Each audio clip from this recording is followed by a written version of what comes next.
My name is Prasad Vemala, and I'm Assistant Dean for the School of Business, and I'm also the Director of Center for Entrepreneurship and Innovation. This is the last session of Business Week, but I can assure you that this is going to be one of the most interesting sessions. I'm very delighted to say that we have 3 speakers in the panel, and all 3 of them are RMU alum, and they are successful entrepreneurs, and they are going to share with us some of their experiences while pursuing their entrepreneurial challenges. And I want to introduce each one of them. I am going to read the brief bio of each of the speakers, and then we will take it from there. The first one in the panel is Dominic Cincota. He is the Chief Marketing Officer, owner, and brewer for CoStar Brewing, and Sales and Marketing Director at Pittsburgh International Race Complex. He got his undergraduate from PSU in Communications, and his master's in Organizational Studies and Leadership from Robert Morris, and doctoral in Information Systems and Communication. Little description about the brewery. CoStar was licensed by the federal and state boards and began sales in February of 2013, launched in a converted garage with a 10-gallon brew system and a 40-gallon fermenter. CoStar worked through the year to sell their brews and reinvest every dollar to expand production. As of December 2013, CoStar rotates 3 temperature-controlled 40-gallon fermenters in individual refrigeration units. Brewing once a week and running their system 3 times a day leads to 12-hour workdays. This may seem like a hectic schedule, but it is allowing CoStar to have a supply of their pale ale at all times while rotating is seasonal. Our next panelist is Scott Dietz. Scott Dietz graduated from RMU in 1999 with a BSBA in Human Resource Management. After working in human resources with Crayola, Mellon Financial Corporation, and Dick's Sporting Goods, Scott decided to pursue his lifelong desire to be an entrepreneur and launched the SED Group. The SED Group is a marketing and business development company focused on helping companies maximize their online sales. He is working with some of the world's largest lifestyle brands in the industry, sectors of health and wellness, local skincare, and green household products. Additionally, Scott applies his entrepreneurial skills to his work at a local nonprofit, Catalyst Connection, where he advises regional manufacturing companies and school districts on talent and development strategies. And our third panelist is Diane Pearson, CFP, PPC, and CDFA. Diane Pearson is a shareholder and wealth advisor with Legend Financial Advisors Incorporated and its sister company Emerging Wealth Investment Management Incorporated. She is also a founder and shareholder of Smart Divorce Institute Incorporated. Diane has been selected 3 times by Worth Magazine as one of the top 250 wealth advisors in the country.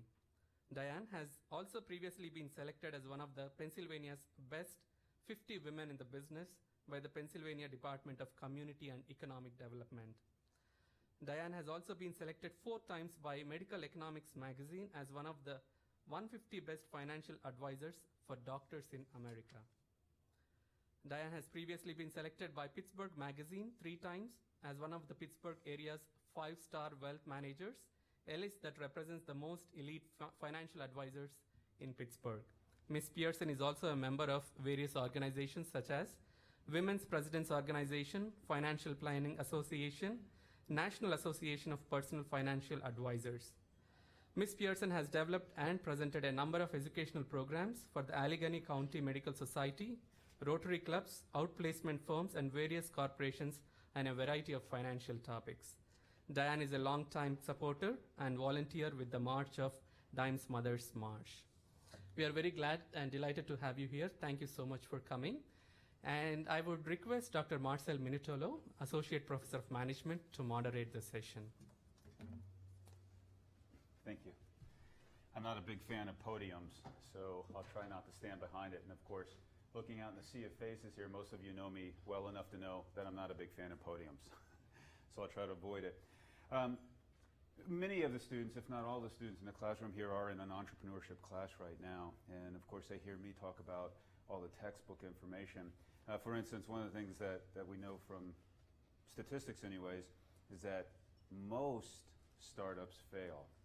And in fact, we know statistically that you have a better chance at succeeding at blackjack than you do at starting a company up. So then this begs the question, why did you decide to become entrepreneurs?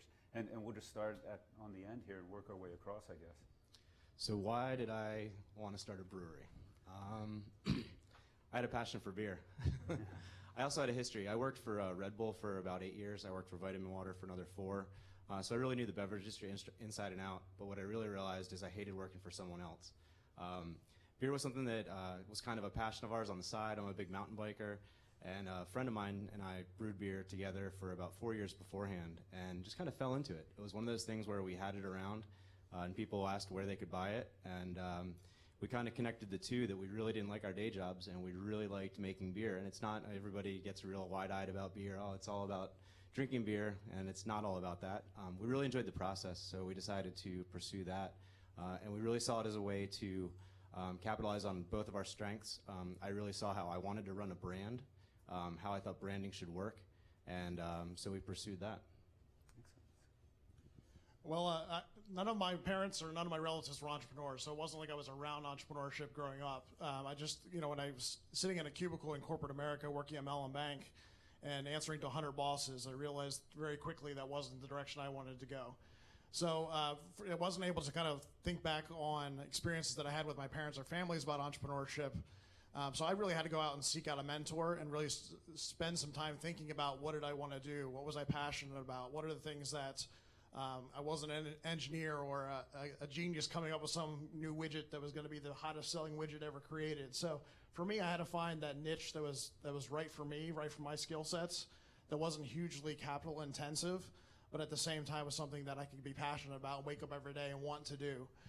So for me, kind of being in this marketing, business development, consulting kind of space was something that I could do from my home, something I could do in addition to what I was doing full time at the time, but also at the same time was something that I could kind of mold my own direction and really kind of chart my own path as to which direction I wanted to take.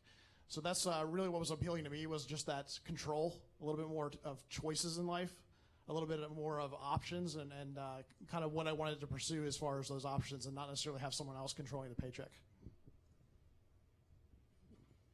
One thing that was missed when in my bio is I'm 1985 graduate of Robert Morris, and my degree is in management and accounting. And entrepreneurship was not something that we studied in school. It was not a conversation. And the other thing that I had against me was I'm a female. That just wasn't happening. So my focus when I got out of school was on personnel management. I wanted to be in human resources in some manner. That didn't work out so well. Then I was one of the few starting members of a company called RPS, which now is FedEx Ground. Little did I know if I'd stuck with them, I would have grown into something different, I'm sure. But I always wanted to get back into the accounting, the finance area, and I had an opportunity to interview with a financial planning investment management firm, and this was 1989. My first interview with this gentleman who is now my business partner, and we've been working together for 27 years now, he said to me in the interview, I want to start my own company. What do you think about that? I wanted a job. Sure, okay, what do you want me to do? So I started in the industry as smiling and dialing. I was on the phone from 6 o'clock at night till 9 o'clock at night calling people. Are you interested in financial planning? Are you interested in the stock market? I had no idea what I was talking about. I learned very quickly. But entrepreneur was never a scary word to me. My father is an entrepreneur. He started a building business of which my brother now runs. My grandfather was a cobbler. He had his own shop. My grandmother was a dairy farmer, obviously having their own farm.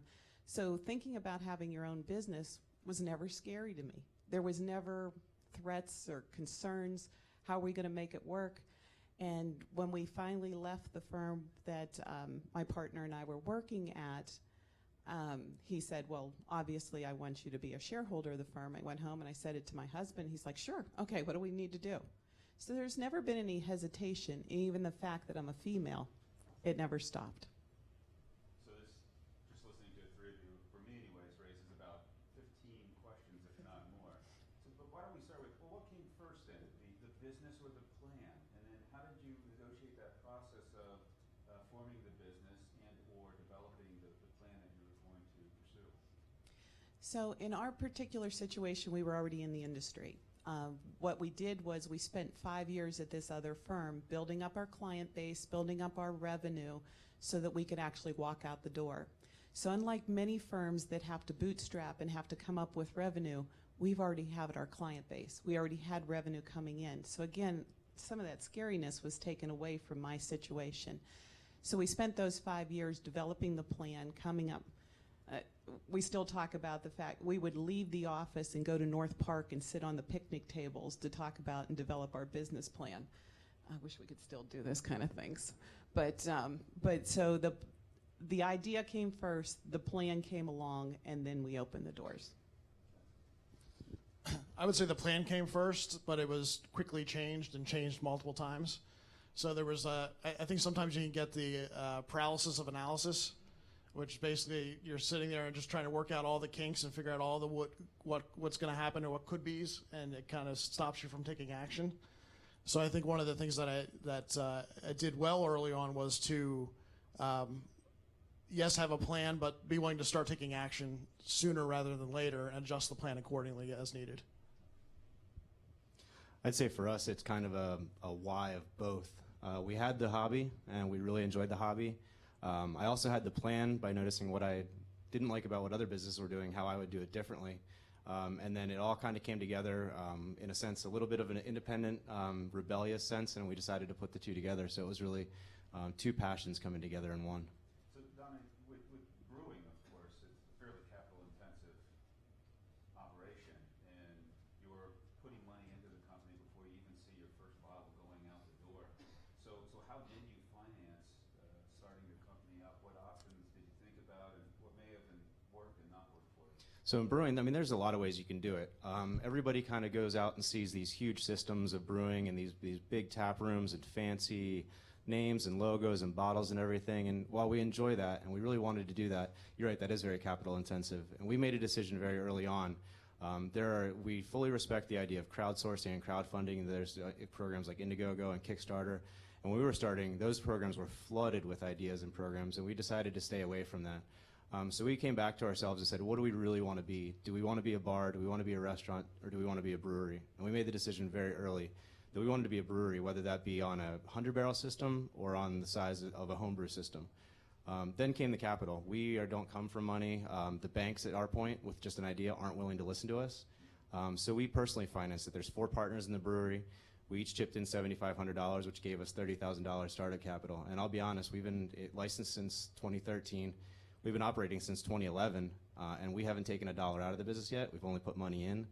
But again, that goes back to the passion. We're happy to do that because it affords us the ability to do it. We sell more than we only probably fill about 20% of our orders, so it's all capacity. And just as this past week, we finally had a bank come to us and said, we're ready to talk to you, and hopefully in the next 3 or 4 months, we'll have a spot where we can move closer to that dream of having a big brewery.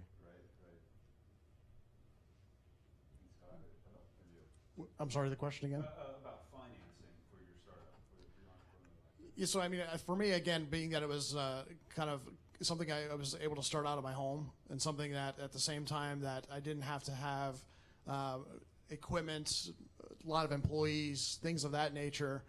For me, I guess you could call it bootstrapping it, just taking income that was saved or income that was being created while I was working full time at the same time.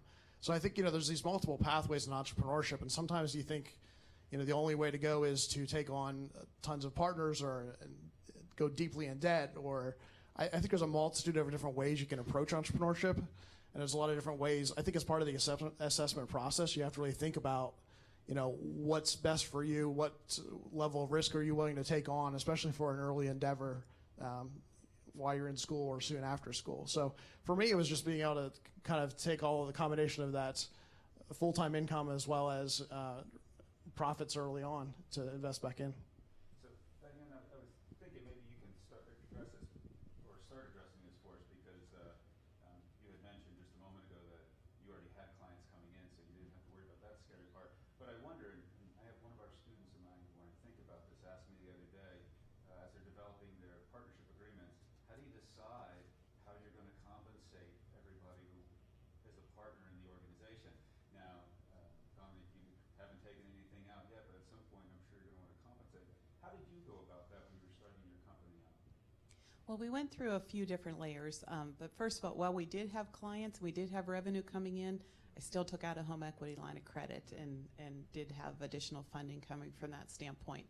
But at the beginning, it was just Lou and myself. We now have 2 additional shareholders which have bought into the firm. One did financing through the firm to give to purchase into his equity, and the other one, I don't know how he came up with his money, but I think it might have been a home equity line of credit as well. So along those lines in payback, I know Dominic said that he's never taken anything out of the company up to this point. We just celebrated our 22nd anniversary. Other than shareholder distributions to take care of taxes, we really haven't taken anything out in the form of being a shareholder. We have obviously increased our salaries over the years, but nothing has been taken out of the company. We've grown it. Right now, I think we've got 40 employees, and we have 10,000 square feet office space, which obviously is pretty expensive to keep going. But we really haven't taken money out either. So, please go ahead, Scott. And what about for you? When you were forming your company out, how did you decide what the principals were going to be compensated? How did you come to terms with that? Principal being me. So I mean, sole proprietorship, was a little bit different than, again, I think both scenarios. So again, for me early on, it was just a lot of putting right back into the business because I had a side income with a full-time job that I was able to take care of kind of life expenses with. So again, for me, the scenario was a little bit different, and being able to, I guess, be a little bit less risk and be able to, continue to move forward that way. Let's stick on this for just a moment because we didn't address this up front. I imagine each of your organizations were incorporated in different ways. How did you decide for sole proprietorship as opposed to some other incorporating mechanism? Partnership or S Corp or some other? I mean, for me, that was just what worked best. I mean, a lot of my knowledge of what was best for where I was heading and what I wanted to do at the time was through mentorship. I mean, I would strongly recommend finding a mentor that can provide that kind of guidance and insight. You can try and fail and adjust like crazy. You can get a lot of bloody noses, or you can learn from other people's mistakes and learn from other people's knowledge and expertise. So for me, I was able to find a lot of mentors that had already been successful in business for themselves, and in particular had already been sole proprietorships as well, and just kind of helped the guide through that process. And Dominic, how did you incorporate? So we're, I believe, and my partner handles a lot of this, we're S Corp, and that was done through, as Scott said, find a mentor. We went around and we talked to as many other brewers that started kind of the way we did as possible. And also, obviously beer, there's a lot of federal regulation and state regulation that goes on with that. And while that can be a massive hurdle, and they really try to stop you in as many ways as they can, they'll also try and help you. So for turning some of those challenges into opportunities and asking them the questions, hey, we're looking to do this. How do you think we should do this? And the Pennsylvania State Liquor Board was very helpful in that. Really? I find it hard to believe. It is. They were under a mandate when we started to become more friendly and more accommodating to breweries. So in our instance, we got assigned a local rep, and he acts as your lawyer. If you don't have a lawyer, we don't have a lot of money, a lawyer to hire. So he was actually very helpful and answered a lot of the questions. And I mean, on the other hand, I mean, they are a huge obstacle, and you have to deal with those. So you kind of look for the bright spots in some of the obstacles as well. Diane, I know this is true in the financial services industry as well, because it is such a heavily regulated industry. How was it for you negotiating that process of starting your company up and thinking about all the regulation around financial services? Back in 1989, it was a piece of cake. The SEC, Bernie Madoff, life has changed pretty dramatically. We have one dedicated employee who keeps us up to date on regulatory issues. All 3 of my companies are subchapter S corporations. Being partnerships, it was just an easy route to go from an income tax planning standpoint.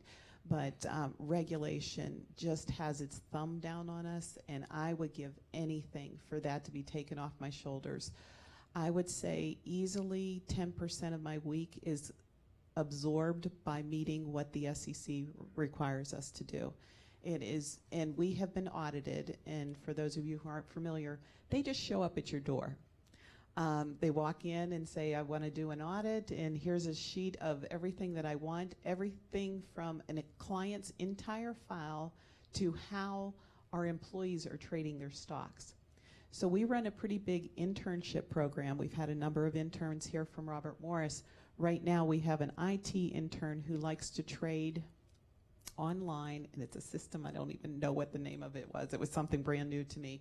He has to come and get approval from me before he can buy and sell anything. He's an intern.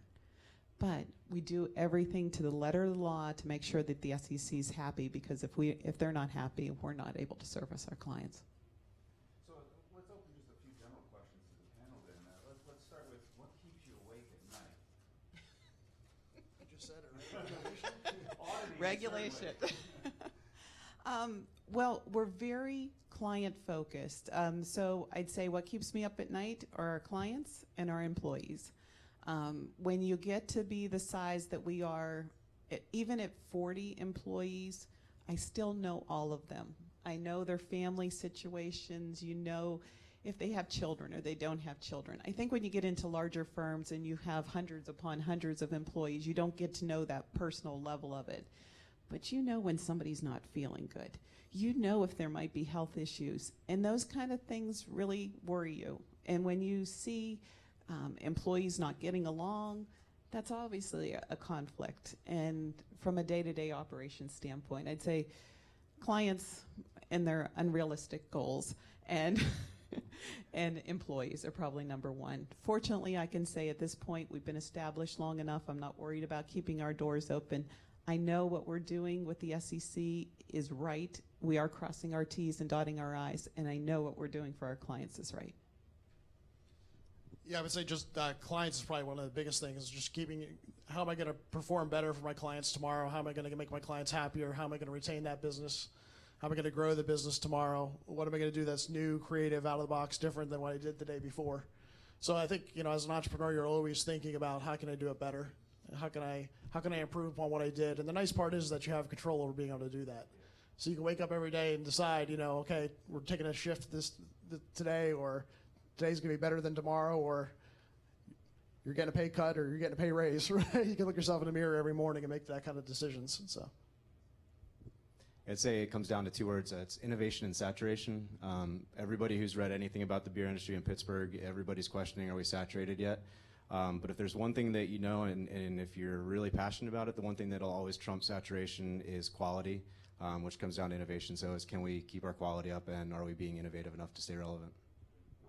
So what's one or two or maybe a half a dozen things that happened in the forming of your company or along the way that you didn't expect, that you hadn't anticipated, and that budding entrepreneurs should be on the lookout for? I'd say for us it's two-pronged. I'd say first of all, the things that we didn't expect were, we didn't expect the support, but we also didn't expect the doubt we got. I think we got it. It was opposite ends of the spectrum. It was very polarizing. The one surprise that was very fortunate was the rate of growth. We basically doubled our growth every year, and we hadn't expected to do that until 3 or 4 years down the business. So there's good surprises and there's bad surprises, and I think those were two of ours. I think the highs and the lows, I wasn't expecting the highs to be as high and the lows to be as low sometimes. I also think it was a big shift for me, again, having not taken an entrepreneurship class, not necessarily having grown up around entrepreneurs. So it was a big shift from employee mindset to business owner mindset.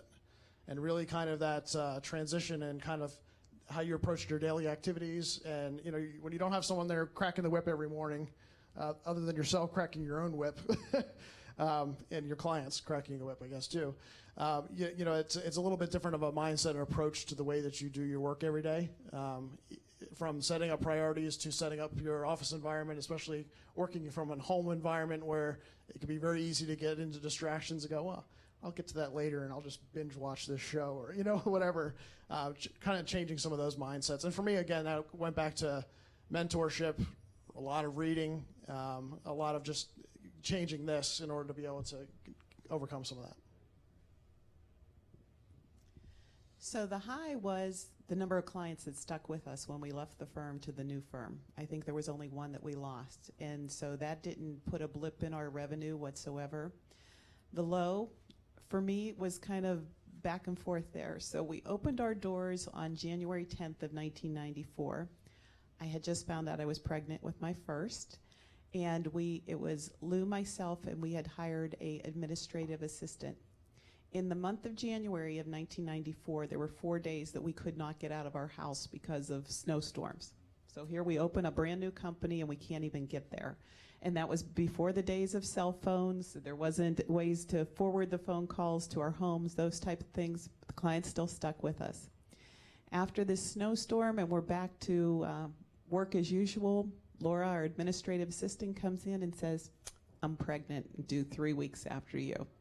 So here's 3 of us running an office, 2 of us pregnant and needing to take off in July. That was a downer, but at the same time it was an upper. So working through that, now we've got a new challenge. We need to hire somebody. So we brought somebody else in. We also hired an incompetent accounting firm to set up our books to start with. Anybody who's in accounting knows that if you don't get your debits and your credits right from day one, it is just a mess. We had to go back and do our whole book of accounts all over again. It was a lot of fun. So salaries went down pretty dramatically in that first year. Didn't get paid while I was off and pregnant, but you know, you work through those things. It just makes you stronger. So this, of course, raises a very interesting question. How do you start trusting people to come in and be part of your organization? This baby that you have now created, no pun in the pregnancy, of course, but you know, a startup is in many ways like a child, right? So how do you trust people now to come in and take over, and how do you select those individuals when you're hiring them? So back in that day, the woman that we did hire to come in and take care of things while Laura and I was a previous employee at the firm where we were. We knew her work ethic. We knew what she was capable of doing, and she had left the other firm. So for a temporary fix, that worked extremely well. Then we grew a little bit, and we ended up bringing in Lou's wife, who started to head up our accounting and our HR. So these were people that we already knew. But when we started to really grow, we needed to come up with a hiring process. There is a father-son team. Brad Smart wrote a book. Can't think of the name of it now, but it's our end-all be-all when it comes to hiring. We've come up with a list of about 150 questions when we go through our interviewing process.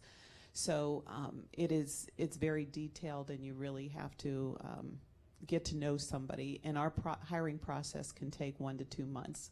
We just don't hire at the drop of a hat. Yeah, I would say just from a standpoint of partnerships, a kind of similar thing. I mean, asking a lot of questions, asking more questions than you think, you know, so when it comes to outsourcing things or partnering with folks, asking more questions than you think you initially should ask, but also that relationships and referrals and, just really vetting someone, putting somebody through a very rigorous vetting process. Yeah, well, we don't have employees. We're not bringing anybody on. We do have a lot of partnerships, and most of those are our accounts or bars we sell to. And the one thing that I think that we did that was very good in the very beginning when we wrote our business plan is we set up a very lengthy and descriptive document of what we are, what we stand for, who we are, who we want to be around, and what do we want to use to represent us. And we measure everything we do against that repeatedly, even if it takes 2 months. I mean, that's perfectly fine. We want it to fit us, rather than just go, we'd rather pass on the $5 now to have a long-term partnership with someone that's going to generate, you know, a lot more business for us in the long term. By the way, your check's in the mail for putting the measurement in there. Very important, and Absolutely. Try to stress. Let's talk a little bit about writing the business plan. How did you go through the process of doing that? Did you buy like Business Plan Pro and use that, or hire someone? For us, it was a stumbling process. I mean, I had kept a document, again, like I said, from everything that I had experienced in business and other brands I had observed. I kept a document that I had kept working for years since I graduated college in 2001. And that's where it basically started. And then we sat down, my partners and I sat down and just kind of talked about, you know, organically through what we wanted to be, who we thought we were, where do we want to be in 5, 10, 15 years. And then to write the business plan that we submitted to the bank, it was a downloaded template off the internet, and we spent 3 years on that and literally didn't get it right until November last year. And does it just sit on a shelf now, or is it living? It's a living document. It lives on all of our computers. It gets shared, close with a non-disclosure agreement every time. But yeah, we share it with as many banks, financial people, our partners, the bars. They've all seen it. But it changes, it develops as we grow. It needs to grow. Ditto. I mean, almost everything you said, as far as, except for that having started early on because I didn't know, that I was going to go down that path later on. But it definitely was a mix of getting all my ideas down on paper with no template whatsoever to how can I make this a little bit more coherent.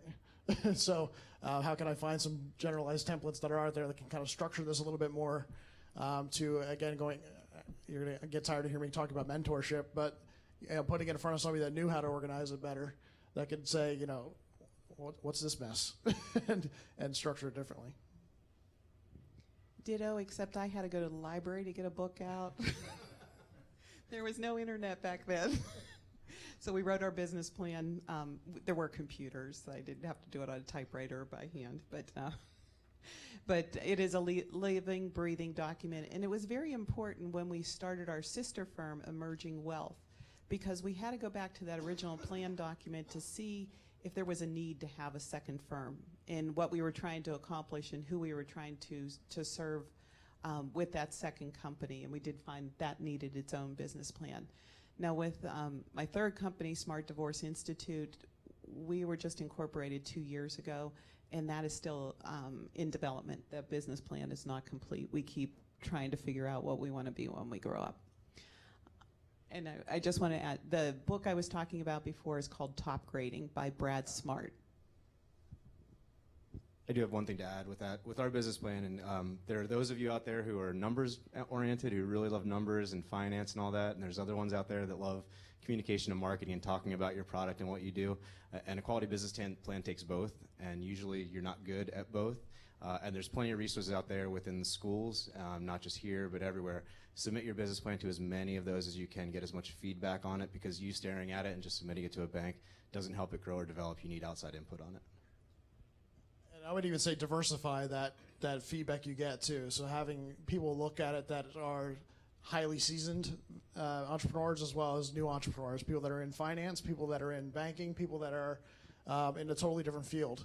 Somebody that's good at grammar, somebody that's, so I think the more diverse eyeballs you can put it in front of. And again, there's a lot of great resources here on campus. I know you're developing more, but also things like the small business development centers that are government-funded free resources for you to tap into that have workshops on a lot of these different topics that you can tap into at little to no cost. So I'd like to go back to one other thing that was mentioned earlier by the panel, and that's that there's many different kinds of entrepreneurs, right? We know many business startups start small and stay small, and there's nothing wrong with that. They can be quite profitable for the business owners and the partners involved in it. Where are you at with yours? Do you want to start small and stay small? Do you want to be a medium size under the 50 number for Obamacare purposes?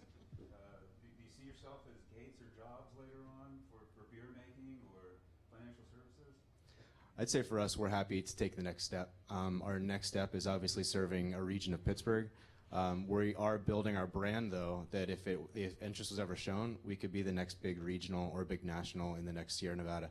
Now, that's not in the next 10, 15 years. That's in the 30-year scope. So we're always planning for the next step, but building that with the capability of being something else. With 4 partners, as long as we're not in it to make, everybody out here, I'm sure if I said raise your hand if you're in it to make money, is going to raise their hand, right?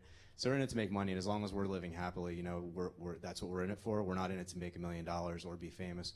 We're in it to grow a business and really make something. We've obviously had experience in doing other things, so we're not startup, but so I'd say we are planning to take the next step with the eye on, always being 30 years down the road. And I think it's always important to have that 2, 5, 10-year plan in case that opportunity ever comes. As of right now, to be honest, I'm quite happy with small to medium size and staying at that size for quite some time. I really have no desire to have employees, frankly. Some of you are like, why didn't I think of that? the additional burdens that comes with and responsibilities, and just again what I'm comfortable doing and where I'm at. I really don't see I could use a maid since I'm never home. But other than that, as far as employees, I really foresee staying a sole proprietorship and just me for quite some time, and continuing to grow and handle accounts as I can, but take on more profitable accounts and continue to take on clients that pay more and grow that way versus necessarily growing in size from employees or office space, et cetera. Well, this is a conflict between myself and one business partner, but I had no intention to ever be 40 employees. I would have been much happier with a much smaller staff. But the bottom line is that technology has driven it to a point where we don't really need to hire too many more in order to accomplish what we want to do these days, because technology has made it so much easier. So let's talk about one thing that we don't normally like to talk about. What about protecting yourselves and your company? I'm thinking East End Brewery. I know they had somebody whose ginger ale blew up on them in a house, and they sued them to remodel the entire house. Or maybe someone comes back and says your firm didn't perform the way it should. How do you protect yourselves from these type of events? There's always insurance, and within our industry, you have to carry a ton of insurance. So if you're starting a business that has any sort of risk like that, make sure you're up to date on the most current insurance laws, and you cover yourself in that way. The other thing is just care and process, and we take our time to do it right, so we hopefully don't have what East End had. I think everybody goes through a scenario where something's going to go wrong, so try to play as many of those scenarios through as we can. And then we try to keep it, we're trying to stay one level below large. So we, hopefully that reduces some of our risk and some of our exposure. Only dealing with people that we trust and buy into our brand buys you a little bit of credibility and forgiveness too when you do make mistakes. Yeah, I just echo some of that as far as insurance and a good lawyer and knock hard on wood that you continue to perform and don't put yourself in that kind of situation. Definitely the insurance aspect of it, but having contracts. We have very open-end contracts. If somebody's not happy, they can fire us, and it's done that day. It's not an extended period of time. But obviously dealing with the stock market and making recommendations about what they're buying and selling, you always have to worry about that. But if you've created a process and you've explained this process and they have bought into this process, they really don't have a whole lot to fall back on. So we do as much as we possibly can in writing, have it signed off on. Our contracts, we don't even do electronic signature. We don't communicate them through email. They are physical paper copies, and we have to have physical signatures. There's all different types of liability insurance. We also have errors and admissions insurance. We have director's insurance. And we're now taking on cybersecurity insurance. That's a whole nother level that we have to be very protective of. And there was one more part of that. It'll come back to me. But everything in writing. So you mentioned director's insurance as well. So this suggests, of course, that your company has a board of directors then. And I'll open this up to everybody. Do you have boards of directors? Do you have an advisory board? How do you structure these? How do you select the people you come in to be mentors? And how closely do you bring them in? Or how far do you keep them apart? How are you managing this? From the board of directors standpoint, it's not a typical bringing people from the outside, but what we've decided to do is bring our peers in to evaluate and to help us make decisions in regard to understanding how they're running their businesses and trying to take best practices as well.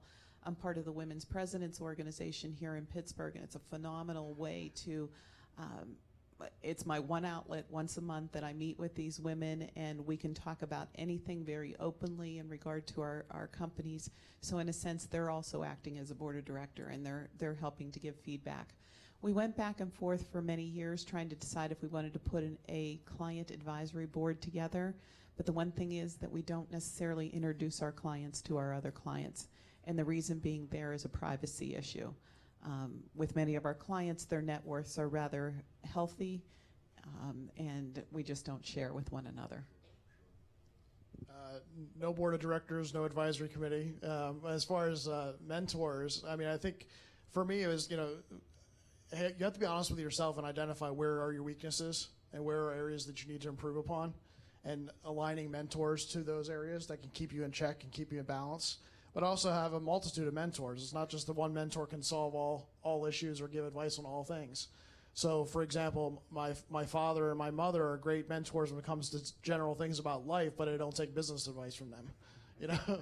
And they know, they've learned anyway, that, you know, when trying to give me business advice, you know, from a standpoint of, well, you've never run a business, so how can you give me that advice? I love you, but, you know, you have to, I think, be keeping that in mind when you're thinking about your mentors, and almost in some ways compartmentalize some of those mentors. But again, I think it's, you know, it also is a period of trust. It's just like any relationship, it's a two-way streak that you have to, you know, it's mutually beneficial, and respect that's earned there in that process. And I think those things can't be ignored too. So there's 4 of us, and we're all set up as a board. The resource we used is, because we were just starting out, was LegalZoom.com, and on that there is a section that will help you set up all of your partnership structural agreements. And I went into it, you know, with 3 of my best friends, which could be completely dangerous. You go into some business after 15 years of friendship, there's a real easy way to destroy a friendship. So we went into it with a real honest opinion. We sat down and had a very frank conversation as how we want the business to run and how we wanted to preserve our friendship, and used LegalZoom as a starting point on that, got the documents printed off, and then took them to a lawyer who we're using to have them approved and baptized. Speaking of contracts with one another too, that is very important. And I always say that you need to address death, disability, and divorce in those contracts. If you have a partner who is going through a divorce, think about whether or not you want their spouse to be your new partner. Good point. Very good point. I'm going to ask you to put your crystal balls out here for a moment. Tumultuous environment we're in. A presidential election coming up. Wars all over the world. Interest rates maybe creeping back up again. Stock market up and down. How does the future look for entrepreneurship? Don't stop drinking beer. Drink less, drink often, drink his, right? I mean, let me just talk about it from the Pittsburgh perspective. I think Pittsburgh, it's an exciting time to be an entrepreneur in Pittsburgh. It's an exciting time to be a student in Pittsburgh that has a world of possibilities here in Pittsburgh. I'm not originally from here, so I'm probably one of the biggest champions of Pittsburgh you'll ever find.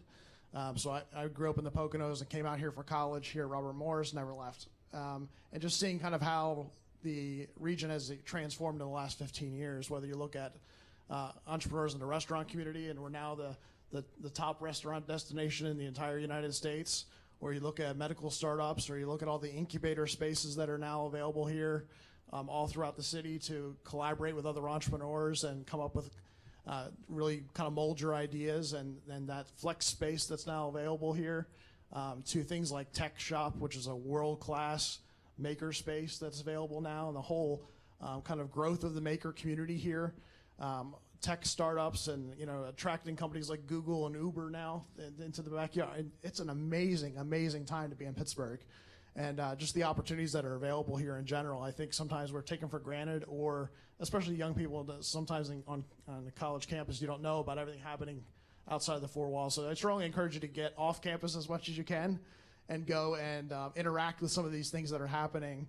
And I'm sure all of us have a whole list of places and resources that we could refer you to as far as how to get connected and just explore and see what all is happening in here in the region, not only to make connections, but also to get inspired for potential ideas that you might have. I have to agree. I think it's an environment right now that it's just asking for more entrepreneurs to be out there. And I'd like to speak to the ladies in the room right now, especially if you have interest in an area that is out of the norm of a female job or career, that type of thing. There are so many opportunities for women and so many doors that are being opened that are being just left empty. There are mandates as far as hiring certain women's firms to do certain jobs, and they're being left unfulfilled because there aren't enough women owners out there. So if you're thinking about something, go for it.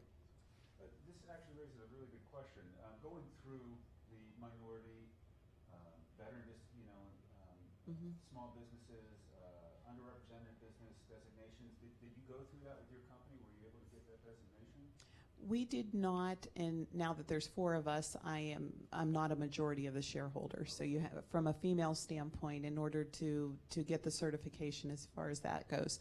Now, our the Smart Divorce Institute, there are 3 of us that we're all women that own that company.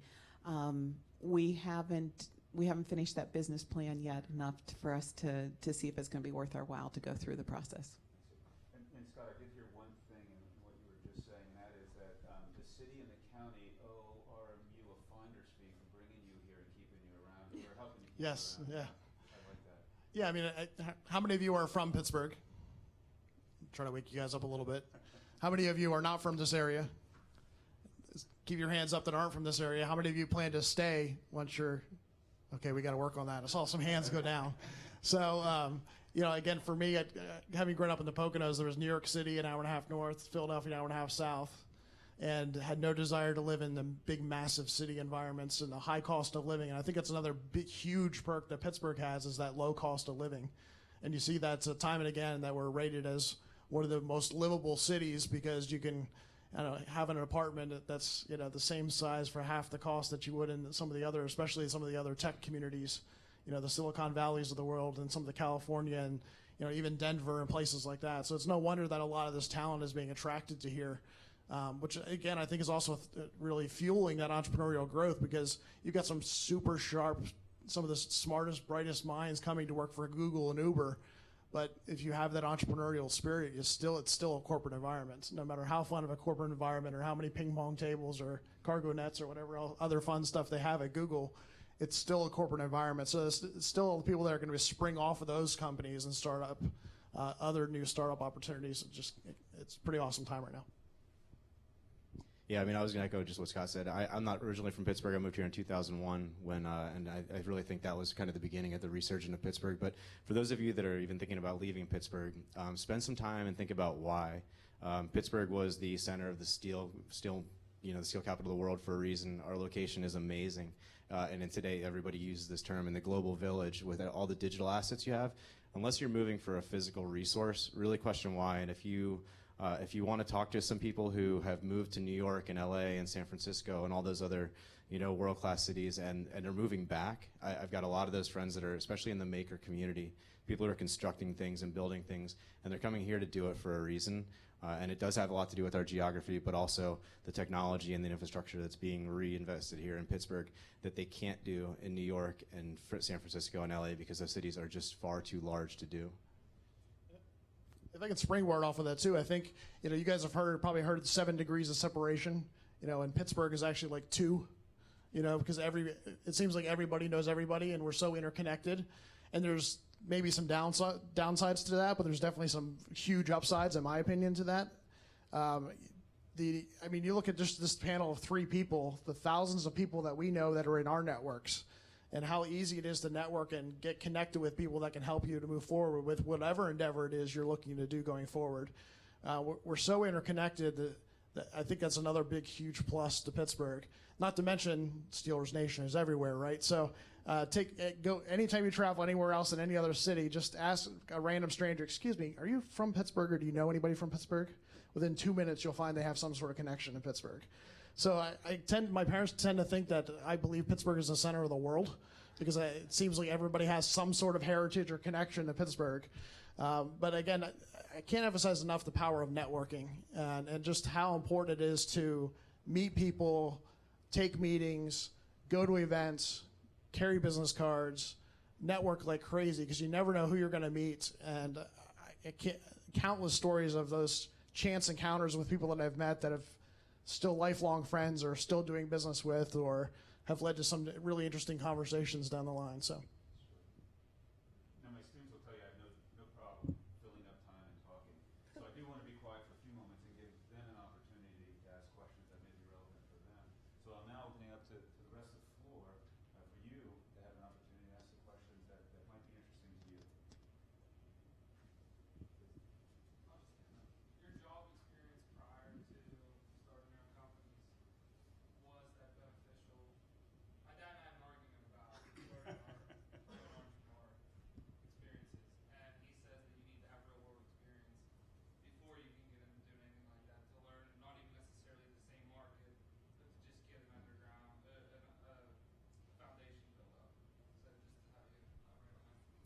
I'm probably not going to make you happy and say that I agree with your dad a bit. I mean, 'cause I guess from my experience, the CoStar brand and the CoStar product grew out of my experience. Without the experience of understanding how lifestyle brands like Red Bull and Vitamin Water worked and how corporations like Coca-Cola and Heinz worked, I wouldn't be able to do what I'm doing. I also didn't have the advantage of taking an internship right out of college, which if I could go back, that might be one thing that I would do is take an internship. But my advice would be to go out, find what you're passionate about, try and get a job within that with the goal of figuring out what you like and what you don't like. And by keeping that list, you can do exactly like I did. Like you build your brand and your product from that. And that way you're not making the mistakes that other people. I can guarantee no one in here is reinventing the wheel. The process has been gone through. You might have a new product, but that process exists somewhere for a reason. Go out and learn the process before you go changing it. We use that process when we make our beer. We don't go and make some crazy weird, fruit cactus beer off the cuff. We always start with a traditional German or English recipe or American recipe and develop it from there. It's very, very important to have your foundation solid to grow a plan that's going to grow, for the rest of your life. So sacrifice those first 4 or 5 years, do something you love, learn from it, and then reinvent it. I would say it's a combination of both. I think it depends on how you define entrepreneur. So, I can give you countless examples of people that have paid their way through college by being an entrepreneur while in college. So having a t-shirt business or a lawn care business, that's entrepreneurism. And you can start to develop those entrepreneurship skills at any level, I think, and learn along the way. Again, not have to have that years of life experience. And of course, there's always outliers too. You have to be careful of the outliers. There's always the Mark Zuckerbergs of the world that had no life experience and started Facebook out of his dorm, and that's going to happen. And there's probably one of two of you in here, hopefully, maybe. Okay, nobody's enthused about that, but anyway, for me personally, I wasn't mature enough to do it right out of college or that young. I had to get some of that life experience and get some of the, even in the corporate world, get some of those bloody noses. But also at the same time, I just didn't have the financial stability or the network in place to be able to do that either. So I think from that standpoint, I would say that there is benefit. The only downside is that you can quickly get trapped into that environment and then never pursue that goal. So if you're there's the whole I'll do it tomorrow and 30, 40 years passes. So. Or you get into a level of comfort in working for someone else, and again, it gets put to the side. So I just would caution against that, but I think there's tremendous value in being able to leverage that corporate environment. And to me, entrepreneurism is a mindset. It's not necessarily even what you do. So for all of you that are taking entrepreneurship classes right now, the nonprofit I work with works with manufacturing companies. I would highly recommend you as a candidate to any of those companies if you had an entrepreneurial desire and background, because you're going to be a better employee with an entrepreneurial mindset. You're going to think more about the end product and how you can contribute it and be a valuable contributor, and thinking about the company's bottom line, and with someone that has a creative and innovative and out-of-the-box thinker, even if you're not in business for yourself. So. I guess I want to break that paradigm a little bit, that entrepreneurism is also a mindset, not just a thing I do in my job title. Ditto. But there were a lot of, from my standpoint, there wasn't the maturity level, there wasn't the financial support behind myself. And also, I moved here to Pittsburgh and stayed after graduation, so I didn't have that network either to work that out. But something that Scott said here, when you are interviewing, if you decide that you want to go to work, you want to build up some of this revenue or your knowledge before you go out on your own, make sure that the companies you're interviewing with know these things. One thing I find with interviews is, at least back in the day when I did it, was you did a little bit of research on the company, you went in there, your hands were sweaty, you did the best resume that you possibly could, and you're trying to impress the hell out of this company. Well, make sure that company impresses the hell out of you. Well, these are RMU students. They don't get nervous, and the companies want them. Understood. Please. And for asking the first question, by the way, I've got some free books to give away, so come up and see me afterwards. You get a free book. In class, we talked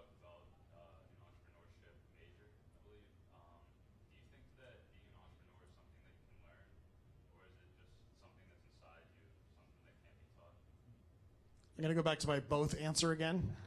There was a recent survey that was done globally on entrepreneurism, and they asked, I think it was 84% of people wanted to be an entrepreneur. Now, how many of those actually did? So, I personally believe that everybody is born with that desire to be an entrepreneur and be their own boss and take control of their own lives. I just think that whether it's you're distracted from that, or there's maybe the world around you doesn't tell you that that's even an option or encourages that as much as we should. But so that's part of it, I would say. On what? I'd say that entrepreneurship is probably a conglomeration of a couple different things. Some you can learn, some you can't. I'd say I can't teach you how to be passionate. That's probably the first thing that you have to have as an entrepreneur. But I will tell you that once you're passionate about something, I can teach you the rest of the technical skills that go along with it that make it happen for you. So that mindset is absolutely part of it, but then there's the proactivity to go out and actually do it. I know plenty of people that have great ideas. There's a comedian that has something, and his brother invents something every day. The shoe cell phone. Well, how do you make it work? I don't know, but I just invented it. Well, that's awesome, but you didn't actually do the technical skills behind it. So yeah, so you can't teach passion. Once you find passion, what you're passionate about, that's the first half, and then going out and learning the technical skills behind it is the other half of entrepreneurship, I think. So I definitely agree. I believe that a major in giving you those skills on how to develop a business plan, how to market yourself, how to network yourself, those are all things that can be learned.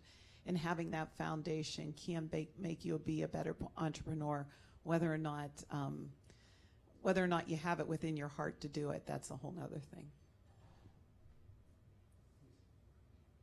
Spoke about mentorships and how they play a huge part in looking at development. Doing in my first job out of college, which I looked for a possible mentor in my position. I didn't hear the last part of your question. In my position at entry level, what should I look for in maybe a mentor through my boss or something like that? I've never had a mentor that was my boss. I don't know if that's weird, but that's just the way it worked out for me. Mostly because every job that I've had so far, I didn't want one my boss had, so they couldn't mentor me on getting what I wanted because they didn't have what I had. If that makes sense, I think you get the gist. So for me, it was partially luck. Again, that success is where opportunity and preparedness meet. So as putting yourself out there and networking and meeting folks was how I came across a lot of my mentors that I didn't know at the time were going to be a mentor. It wasn't like they were walking around with a mentor tag on, and there are formal mentorship programs, don't get me wrong, that are fantastic, that can lead to a lifelong mentor. But, for me, it was early on, it was a college professor. And then from there, it was, a lawyer that I met that and is now my best friend. But, mentors and those more of the life kind of stuff than the business kind of stuff. I think you're constantly evolving your mentors. There's always ones coming and going in some senses as well, depending on the stage of life you're currently at. And, again, that mutually beneficial nature of what a mentorship really should be. It's not just all one-sided. So again, I think sometimes if you're looking for that, what can you give me, focused all on you, then you're not going to attract a good mentor either. So that's just my take on it. Yeah, I'd say most of my mentors when I was working in my jobs were my bosses, and I had the luxury of choosing some of them, in that I saw things in them that I wanted to be. But how do you go choosing it going into your first job? I don't think you can, which is kind of what Scott was saying. You got to find someone who it's a mutual beneficial relationship. You learn a lot from each other. And also don't get stuck into this idea that a mentor has to be this sage, older person with a gray beard sitting on top of a mountain. Some of my best mentors currently are some of my peers in the brewing community. So people that you go into work, if you go into the corporate world and you have a class of a cohort of other people around you, some mentoring can come out of working within that group together. So I'd be open to accepting. I wouldn't go into it looking for a mentor. Go into it looking for advice and for quality relationships. I thought I saw a hand coming up over here. Yes, please. As far as whenever you first start out, if you have like an idea or a company name, how do you go about patenting or even getting like an LLC together? In our case, we went to an attorney, but I know there's a lot that you can do online right now. I believe LegalZoom is one direction you can go for a low cost getting things up and running. But I'm going to pass that on because I don't have a lot of. Yeah, for us, doing your research, making sure it's not out there on your own. LegalZoom does provide a lot. And then depending what industry you're in, like with ours, like I said, ours is so heavily federally regulated. A lot of those you have to submit through our federal regulators, and they'll tell you whether it is or not. But I think LegalZoom, with any legal issue like that, is a great place to start because it's free advice. Can you tell me what your biggest failure, mistake, or setback has been in your career in business and how you recovered from that? Don't want to admit to it. You mean today's or last week's?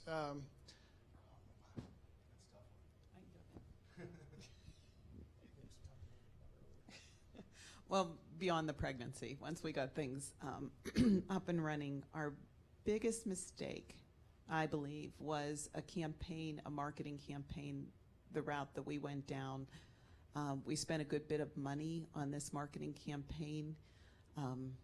Probably didn't follow along with our business plan. It didn't match up with what we were trying to do. We ended up spending a lot of money, and we ended up having to lay off 5 people. There is nothing as painful as telling your coworkers, and I do look at them as coworkers. While I may be a boss, they are still my coworkers, to tell them we just financially cannot do this. So making sure, and you can't ever not be a failure. That's the one thing that I think I can probably say for all 3 of us. If we hadn't made mistakes, we would have never gotten here. So it's important to make mistakes.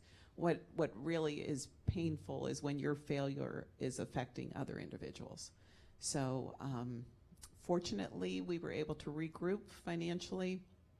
We hired one of the 5 back, which I'm glad to say he's still with us. But I think that was the biggest failure, and it was something that we learned, and hopefully we'll never do again. I think one of the things for me was having to learn about the idea of delayed gratification. And sometimes you get that immediate big hit, contract or big hit sale, and then you're like, sweet, I can go buy this, and you go buy that, and then it's like, why did I spend the money on that? And then of course later on it comes back to really bite you, and did for me in this particular circumstance, where it was like I shouldn't have spent that money that early on. I should have reinvested or put it in the savings and not touched it.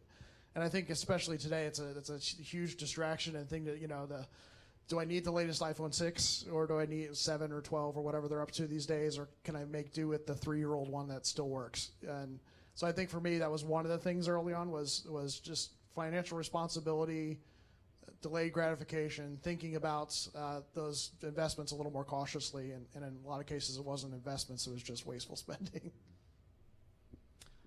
So I think ours is, there was just recently an article published, and they went to 61 brewers and asked if there was one thing you could go back and do again. And I think our biggest probably challenge or misstep falls in line with one of those that was repeated, is that when you start, you project your growth. And I think that consistently, especially in the maker community, we have a tendency to under-project our growth. If we would have done a better job of projecting where we could be today, we may be 10 or 12 steps ahead. Do I regret it? Probably not as much as I would have if we had over-projected the growth. But yeah, certainly we could be making a lot more money and a lot bigger if that's where we wanted to be.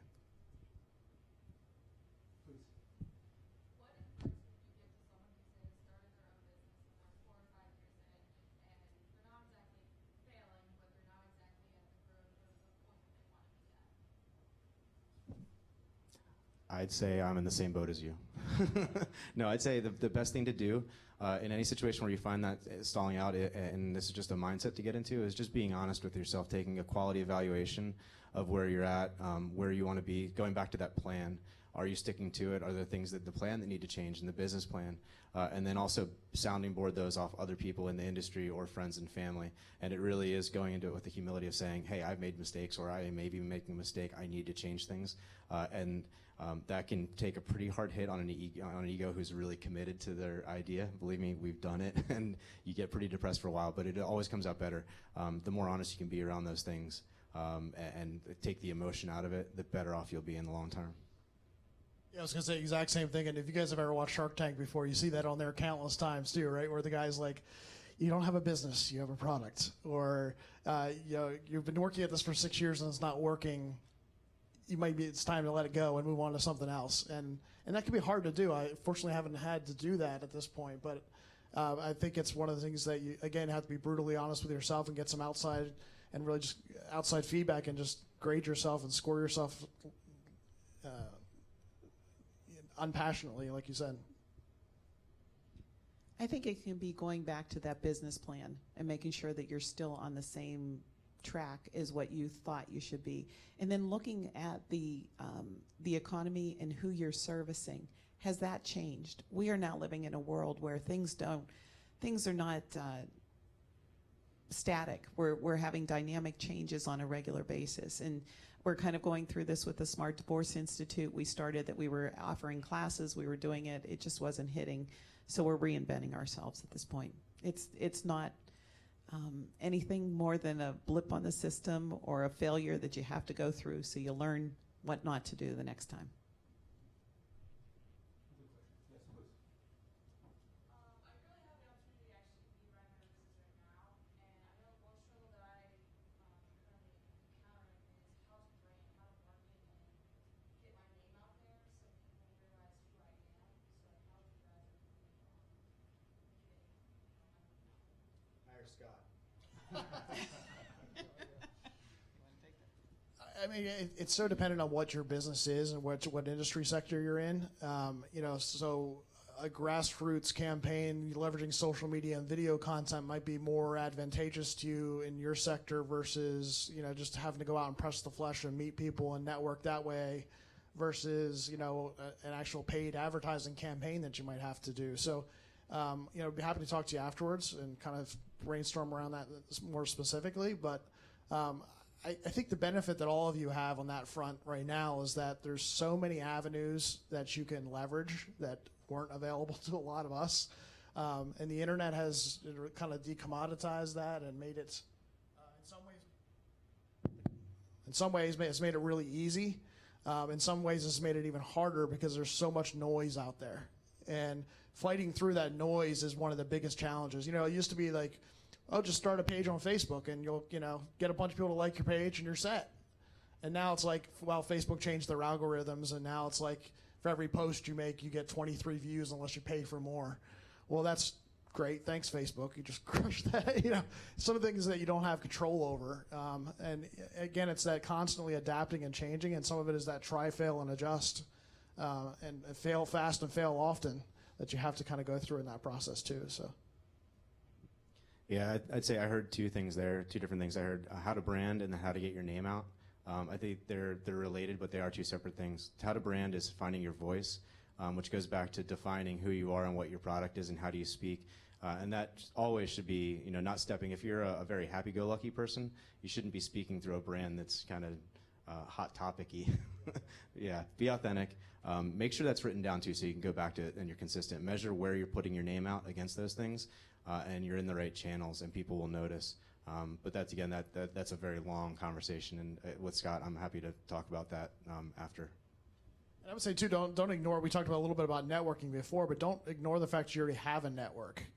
So your friends, your family, your relatives, they know people too, and so really thinking about who do I already know, and who do the people I know, who do they know, and what avenues can that even open up as well. So to me, networking is huge, and it's a very underrated skill set that I think needs to be developed more and can be leveraged more in a lot of ways. And think about the network that you have right here. Do you know Mary Gerard? Mary, you want to stand up? Mary deals with the alumni of Robert Morris on a day-to-day basis. Talk to her. I bet you she can introduce you to somebody. I think we have time for one more question if we have one dying out there. Yes, please. So this is about mentorships and stuff. What's the best way to go about asking someone to be your mentor and be respectful of their time? I'm trying to think of how I asked my mentors. It was more of like, it wasn't like excuse me, sir, would you like to be my mentor? It just kind of evolved out of a friendship, where in some cases, I don't even know if they know they're a mentor, but they are. You know what I mean? So I think that formal tag necessarily or a formal approach to it's not necessarily there, at least in my case with my mentors. Yeah, I'd say the most of mine, there was never an official, hey, will you be my mentor? It's a leader-follower dynamic. So you follow the people that really inspire you. And if you're really a quality follower, this is because I teach in organizational leaderships too, but if you're a really quality follower and you're contributing to their leadership, they'll understand that and you'll develop that dynamic. So making sure that when you find that person that inspires you, you're also working for their cause and making sure that they know it and see it, and then they're going to start giving you quality feedback. And it's that feedback loop that really creates that good mentorship. And so it's not something that's formal. It grows, and it requires both people to participate in it. So I'd say it's finding that one person that really inspires you that you think you can learn from to start with. I'd say my first mentor was right here on campus, and some of you may have known Dr. Hartley. I just had lunch with her last month. But my senior year, because I wanted to focus on women in personnel management, she took the time to create a self-study program for me, so I worked one-on-one with her and got to know her very well. And she has been a champion for me all the way through. Anytime I've won an award, I'm getting little cards from her, and I have no idea how she even found out. So there are those individuals that I know that truly honor the fact that you will trust their opinion. And I don't think it needs to be a formal thing. Just say, hey, would you mind having a cup of coffee with me? I'd really like to pick your brain. And people find that to be flattering, and they'll suck it up. And I just say one more thing on the topic of mentors. I don't think that anybody should get confused that a mentor is going to tell you how to do it and how you should do it and lay out the plan for you and kind of be your ultimate supporter. I mean, some of the best mentors I've had have challenged me and said and told me no, and told me what I'm doing wrong and to do it better. So don't get the idea that when you find a mentor, they're going to pave the way for you and it's going to be easy. More often than not, in my experience, they challenge you and they make it tougher and they put you outside of your comfort zone. So if they're saying yes a lot, you might want to find a new mentor. I guess would be a good tip. Can I throw out 2 quick advertisements? So for those of you that ask questions, I do have a few free books up here I want to give you guys. So I only have 5 though, so run up fast if you want one, I guess. But I do also have a list of just some books that have helped me in the process as well. So if you want to take one of those, you're welcome to. But there's an event coming up also on March 8th. Who's familiar with Etsy? So some of you might even be thinking of a product idea or have a general design for something that would be a great fit for the Etsy platform. There's actually going to be an event on March 8th at the Energy Innovation Center, which is located where the old Mellon Arena used to be. The old Connolly School has been converted into this Energy Innovation Center. And at no cost, by the way, there's the opportunity to interact and network with folks from Etsy, folks from local manufacturing companies, other local designers, and other support organizations that are going to be there to help bring and bridge all those organizations together. So it's a phenomenal opportunity to learn more about the process of taking a product from an idea to putting it on a market like that and how to leverage that, but also how to connect if you've got an idea, how to connect with local manufacturers, how to connect with others in the industry, and again, just start to network. So I just want to throw that out there. Diane, one of the things I warn my students about, and they often don't believe me, but now you've reinforced, and I appreciate this, is that as faculty members, we know everything our students do and who they're talking to. It's probably the secret powers that we get as faculty. Faculty and your parents. Yes, that's right. I appreciate that. Diane, Scott, and Dominic, I really appreciate the fact that you've come and talked with us today about entrepreneurship. It's particularly important because you're alum and you're just 1 or 2 years down the road from where they were and are going, and are good role models for them to look to for their future entrepreneurial successes. I'm extremely grateful that you've come today. And I think Mary has a gift as well from the Alumni Association that they would like to present to you as well. This is why you're volunteering, you get free gifts. Free beer afterwards. No, just You give your books away, but you get other stuff. A little gift for being our speaker, and I just, on behalf of the alumni office, and I appreciate the shout out to Diane, that's what the alumni office is here about, is to keep you guys connected back after you graduate or even before you graduate. You're always welcome to any alumni event. You'll never know who you'll meet there. Diane has been one of our speakers at a Women Bar and Mule Luncheon.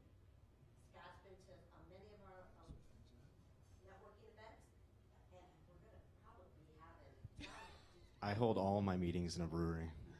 So do take advantage of, your alumni network, and do feel free to reach out to the